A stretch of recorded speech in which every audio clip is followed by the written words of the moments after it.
Hello friends, it's so nice to have you back on the channel, and of course if you're here for the first time, then I'm Joe, this is Mina.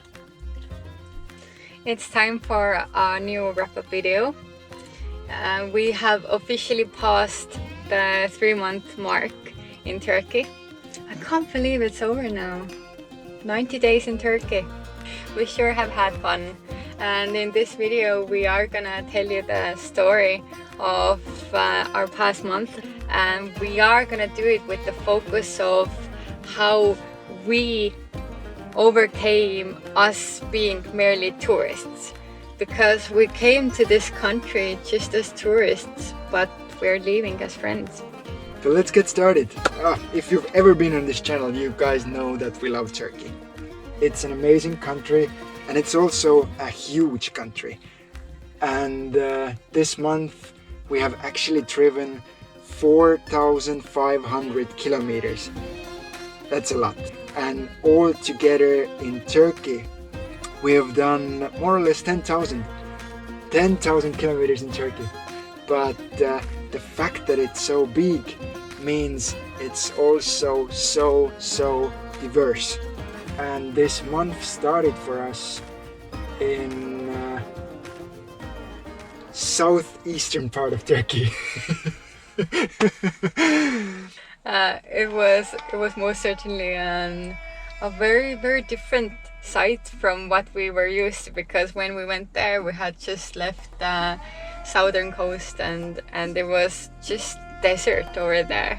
But desert is full of great places to discover. But it was quite crazy. We started over there in desert in the middle of summer, so it was baking hot in a van. I guess we have a new heat record today, 43 degrees in a van. Like I said, Turkey is huge, and when we left southeastern part of Turkey, we headed up north. We wanted to get to the Black Sea region. In like 2 days drive, we went from desert to something that I don't know how to explain it. It's very easy to explain it. We just started driving and suddenly we were in Switzerland. Pretty much. Green mountains. The weather went from 40 degrees to 20. Barely 20. It was raining. We hadn't seen rain for 2 months. We hadn't even seen clouds. I saw snow, hail. We saw it all over there. That just comes to show you how different Turkey is. The northeastern climate is absolutely perfect for something that you wouldn't really expect to see in Turkey. Tea fields. And there's a lot of it. And we also decided that this is something that we cannot not see. We didn't really know where to go. I ended up just picking a random tea house from the map and said that, "Start driving, Joe."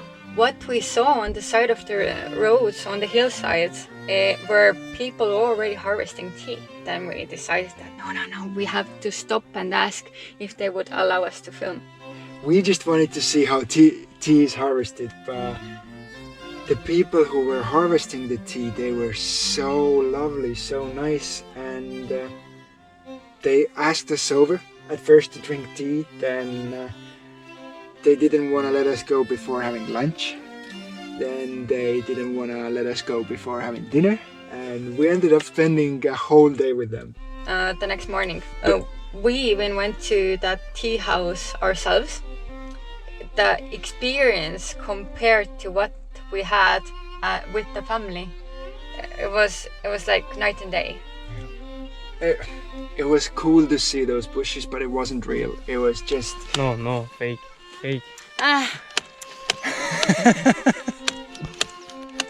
Going out of your way to go and ask to say hello to the locals. It makes a huge difference in Turkey. Like, we would never have had this experience if we would not have stopped and just asked. And I don't think a lot of tourists do that, so that's the main thing in Turkey. Don't be afraid, just go and ask. people in Turkey are so kind, and asking goes such a long way. Some would say that we were lucky with being at the right place at the right time to meet the right people. If you have ever been to Turkey, you know that it's not luck. It's not just a chance of meeting a good person. You can go anywhere in Turkey and you will find those good people.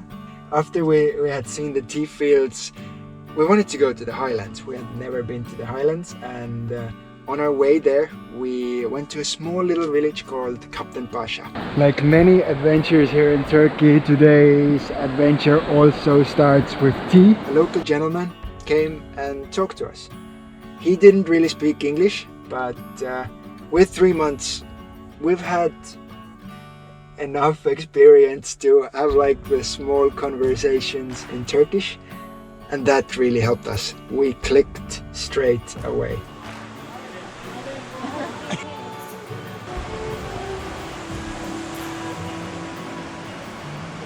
There are just some simple phrases that you can use at all times, and Turkish people really like hearing Turkish language. They're gonna love you for it. Yeah. Learn some Turkish and that will separate you from the crowds. Nobody does this. Like even the simplest things. Hello, goodbye, how are you? We were just told in the village here that the road we're gonna take is gonna be rough. If locals say it, I'm a little bit afraid. Finally, the mayor or the a headman of the village made some calls and said, yeah, you can drive, yeah, you should be okay. So if the mayor says so, then you can go. Yeah. And we went and we were rewarded.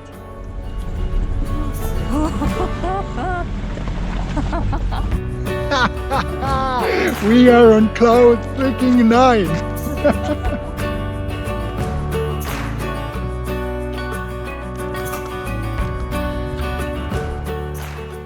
We absolutely loved the highlands. Yeah, that was beautiful.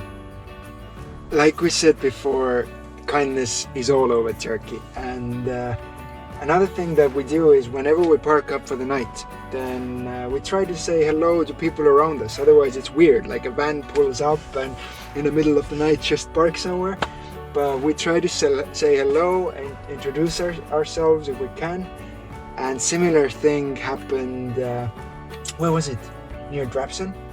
Yeah, near Drapson, before Drapson. Yeah. That Mina went for an evening walk, smiled, blue eyes, everything. And there was a guy who asked us if we have ever tried Drapson bread. It's like a really big thing in Turkey. It's probably the most famous bread in Turkey. And what did the guy say when we said we haven't tried it? And we have to try it warm. Even though I had asked where could we buy warm Drapson bread, he said that he will come and bring us some. That's so crazy. You're just parking in a small town somewhere and... Wow!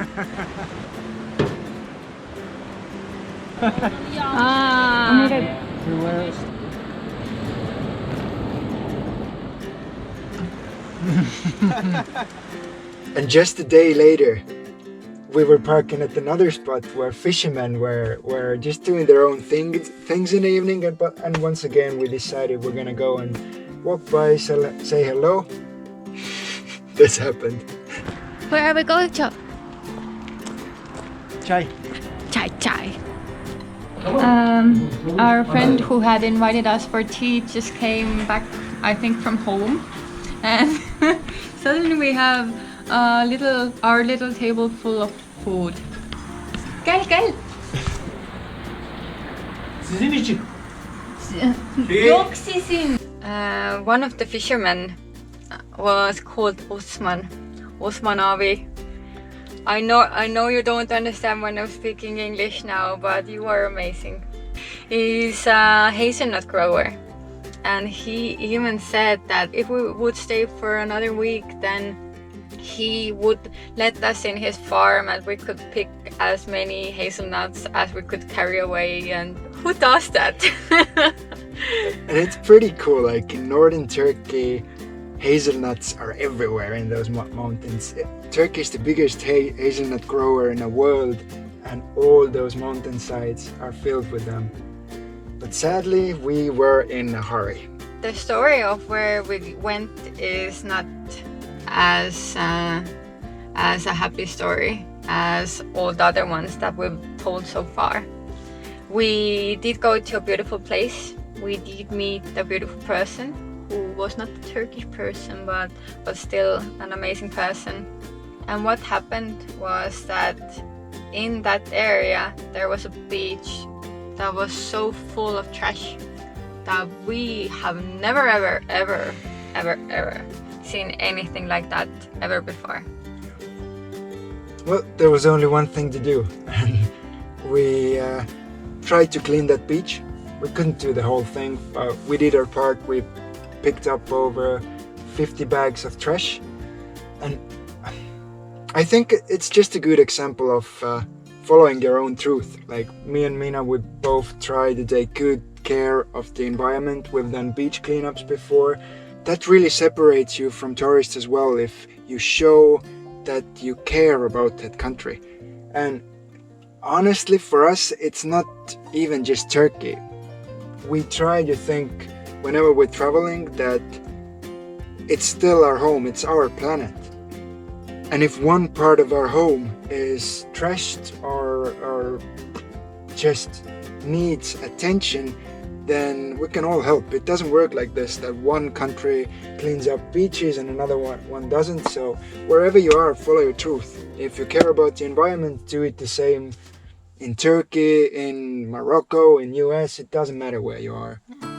Caring should be beyond borderlines. Borderlines are just made up. It's not about who you are, where you were born, or where you are at the moment, or where your home is. You can always do good. Doesn't matter where you are. And about doing good. We met people who were really good to us. One of the stories is after the beach cleanup, we went to Ankara. And so many people had told us that don't go to Ankara, there's nothing there. And how wrong were they? Because they don't know that there's so many good people in Ankara. We had some of the most amazing experiences over there. And we were there for 24 hours. 24 hours, yeah. And most of this time we were working on our van. First of all, we needed to get our van serviced, fixed. Okay, this story is actually a little bit of a funny one. We were discussing before if I should actually tell the story, because how it happened was that we were at the car repair shop, and Joe was upstairs and I had gone down to take something from the van. I bumped into the bossman, and at the same time the bossman's workers were watching our videos. One of the workers told the bossman in Turkish that, hey, they think that the best people in Turkey are in Gaziantep. And I looked at the bossman and said, you can prove me wrong. When I went back to Joe, I said that, Joe, I think I might have I put us in trouble because the man really took me super seriously.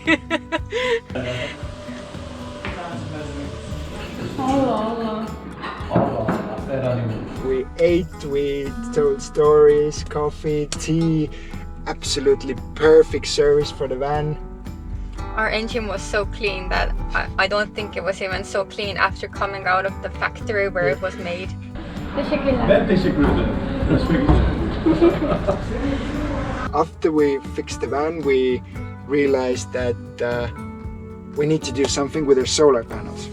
So we had our solar panels replaced.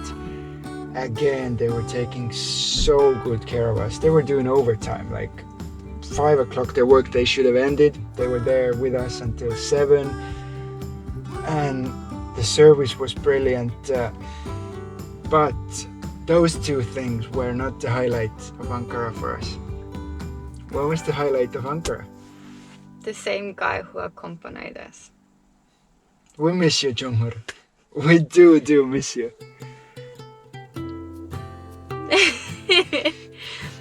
Cumhur is somebody who wrote us already at the very start of our trip to Turkey. He told us that we are allowed to call him 24/7 whenever we need help or translation for anything. We never called him, but we sure did decide to meet him.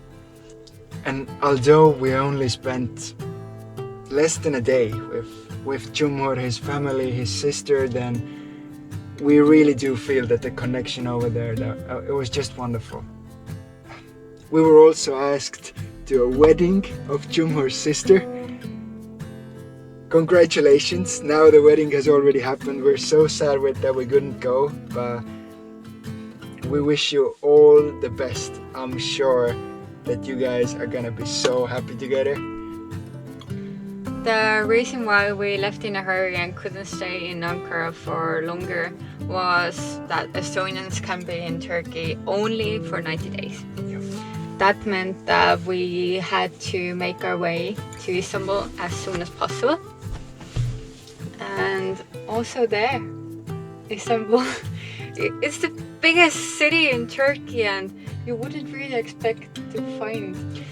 I'm not used to seeing kindness in big cities. No. It's just people are so cramped together that there's no time to focus on everyone. But I think that like a good thing to sum it up is when we were in Istanbul, we did not spend one night in our own van. No. Because people were just asking us to go over and meet them, to spend some time with them. It was wonderful.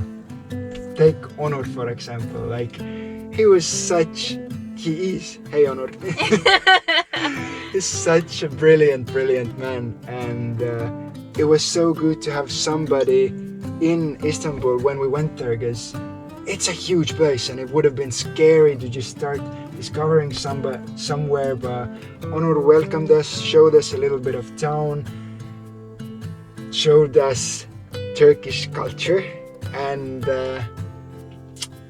he made me dance.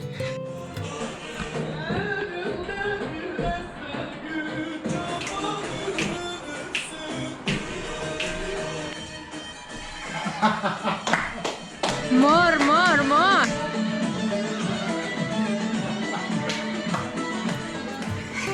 That doesn't happen every day. No. But we just felt so comfortable in his place that it came easily, like learning Turkish ways, cooking together, dancing together. That was super lovely. Thank you, Onur. I hope you're doing well. A really important thing, especially when you're in Istanbul, but also just when in Turkey, is you understanding that when you go to a market, you do not have to buy everything. And the price you're asked is not something you have to pay.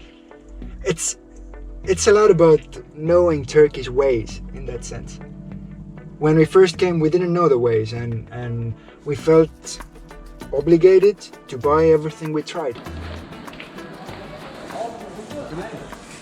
That was also the first time we got scammed. From this market we got 2 bags of tea. I think we overpaid a little bit. We were totally tourist trapped. We let him sell us by giving us free tea, and then we were like, oh, we want this. And the funniest thing is, almost the same situation happened in Istanbul. On the spice market, and we were just dragged to a random little shop that sold, well, beautiful stuff like teas and mixes of spices and stuff like this. And we just both started laughing inside when they gave us 2 cups of tea, and these were exactly the same teas we had near Izmir where we got scammed. 3 months have changed us, And we just drank the tea and left. nobody got angry. Nobody chased us. Yeah, that's how it works. If you know local ways and culture, it's so much easier. Like on markets, there's bargaining. You don't have to buy everything you taste. Turkish people actually taste almost everything before they buy, and make haggling fun for you. Like I'm enjoying this. I can't do it back home, and you just there's two people telling each other some weird story, and My limit 450. meet in the middle, 300, and we got it. Oh, make very hard bargain. You are so make hard bargain.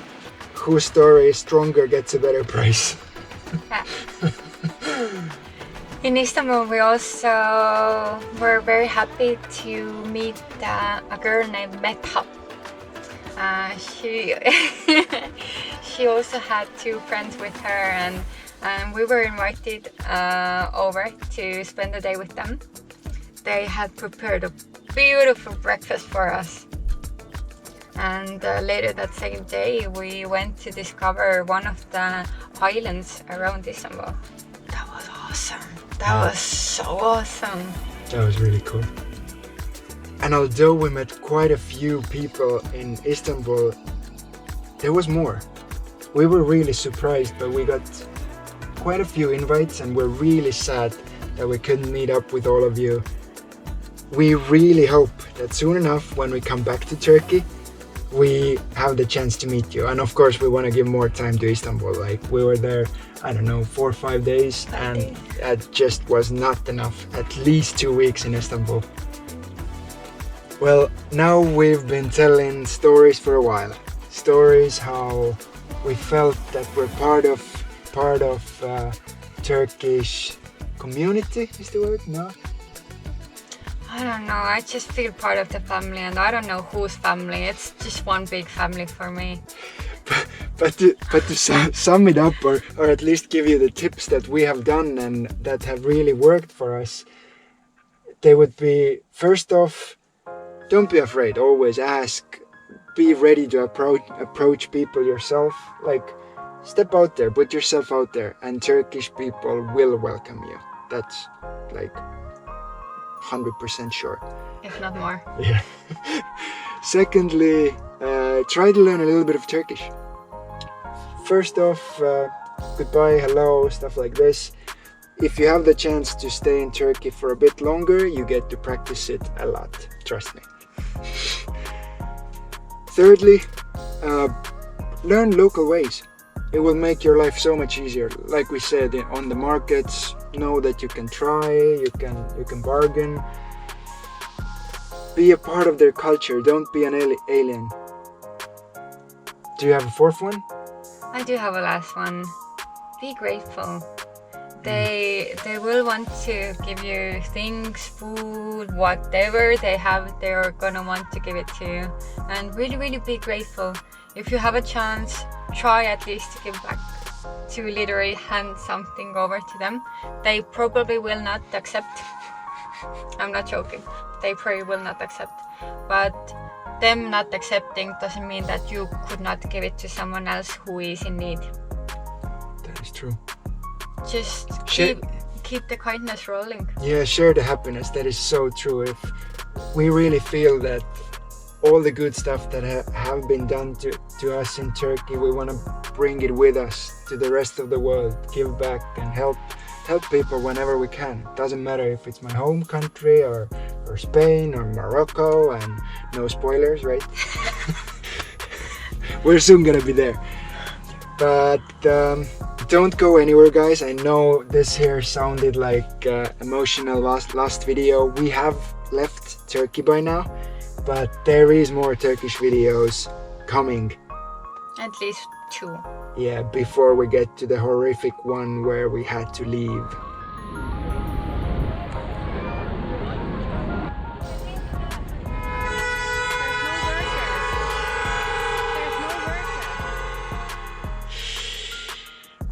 That was an adventure. It was so nice to have you with us, guys. Thank you for watching, and we'll see you next time. Bye. We miss you, Turkey.